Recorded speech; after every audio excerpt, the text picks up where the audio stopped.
Hello everyone, welcome back to Sampath Kaluarachchi YouTube channel. අද දවසේ මම ඔබට ඉංග්‍රීසි භාෂාවේ සියලුම අයිතිය හැඟවීමේ පද එකම පාඩමකින් උගන්වන්නයි මේ සූදානම් වන්නේ. This is one of the most important grammar lessons in the English language. මේ ඉංග්‍රීසි භාෂාවේ තියෙන ඊටාම වැදගත් ඒ වගේම ඊටාම සුවිශේෂී grammar lesson එකක්. ඉතින් ඔබ හොඳින් මුල ඉඳන්ම මේ grammar lesson එක අවබෝධ කරගෙන එදිනෙදා ප්‍රායෝගික ඉංග්‍රීසි කතනයේදී නිවැරදිව භාවිත කරන්න කියලා මම ඔබට යෝජනා කරනවා. හොඳයි. වර්තමාන කාලයෙන් අයිතිය හැඟවීමේදී අපි have has භාවිත කරනවා. එහි සිංහල තේරුම් තමයි ඉන්නවා සහ තියනවා කියන එක. have has ඉන්නවා තියනවා. අතීත කාලයෙන් අයිතිව සිටියා එහෙම නැත්නම් අයිතිව තිබුණා යනුවෙන් අදහස් ප්‍රකාශ කිරීමේදී අපි had භාවිත කරනු ලබනවා. had තිබුණා සිටියා.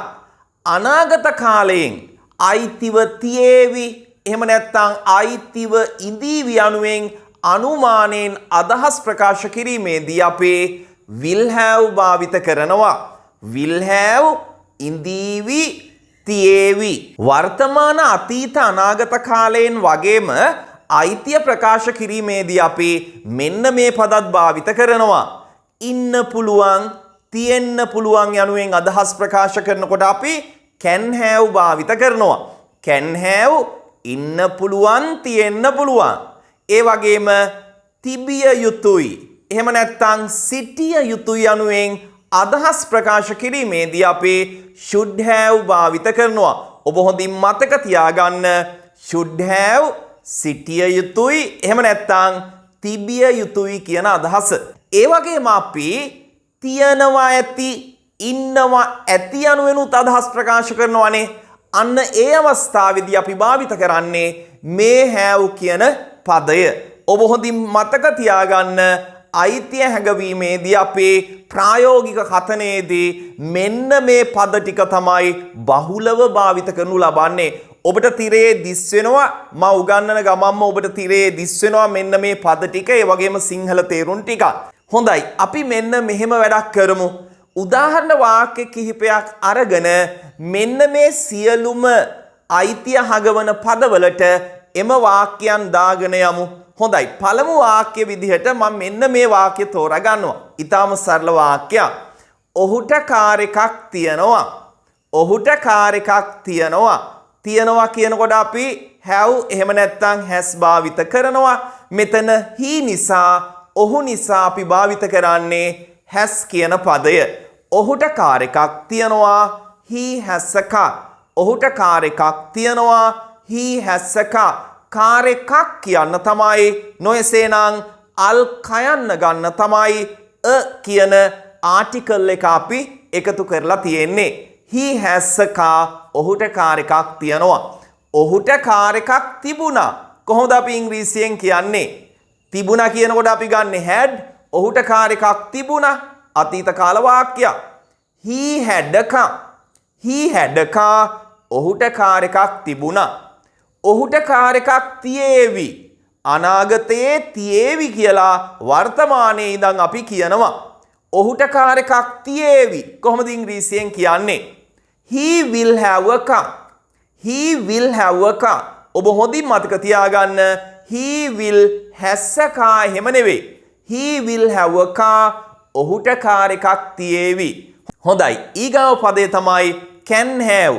තියෙන්න පුළුවන්. එහෙම නැත්නම් ඉන්න පුළුවන්. ඔහුට කාර් එකක් තියෙන්න පුළුවන්. කොහොමද ඉංග්‍රීසියෙන් කියන්නේ? He can have a car. He can have a car. ඔහුට කාර් එකක් තියෙන්න පුළුවන්. ඔහුට කාර් එකක් තිබිය යුතුයි. කොහොමද ඉංග්‍රීසියෙන් කියන්නේ? ඔහුට කාර් එකක් තිබිය යුතුයි. He should have a car. He should have a car. ඔහුට කාර් එකක් තිබිය යුතුයි. ඔහුට කාර් එකක් ඇති. අපි හරියටම දන්නේ නැහැ ඔහුට කාර් එකක් තියනවද නැද්ද කියලා. අපි අනුමානයෙන් කියනවා. ඔහුට කාර් එකක් ඇති. He may have a car. He may have a car. ඔහුට කාර් එකක් ඇති. ඊටාම සරලව ඔබේ මනසට ගියා නේද?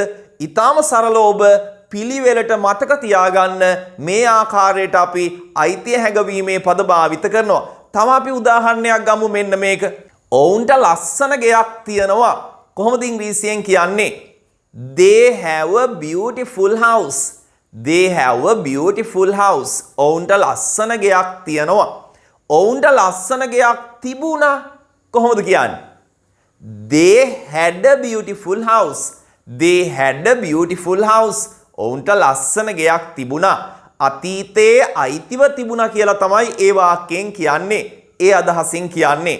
ඔවුන්ට ලස්සන ගෙයක් තියේවි. අනාගතයේ තියේවි කියලා තමයි මේ වර්තමානයේ ඉඳන් කියන්නේ. ඔවුන්ට ලස්සන ගෙයක් තියේවි. කොහොමද කියන්නේ? They will have a beautiful house. They will have a beautiful house. ඔවුන්ට ලස්සන ගෙයක් තියේවි. කොහොමද කියන්නේ? ඔවුන්ට ලස්සන ගෙයක් තියෙන්න පුළුවන්.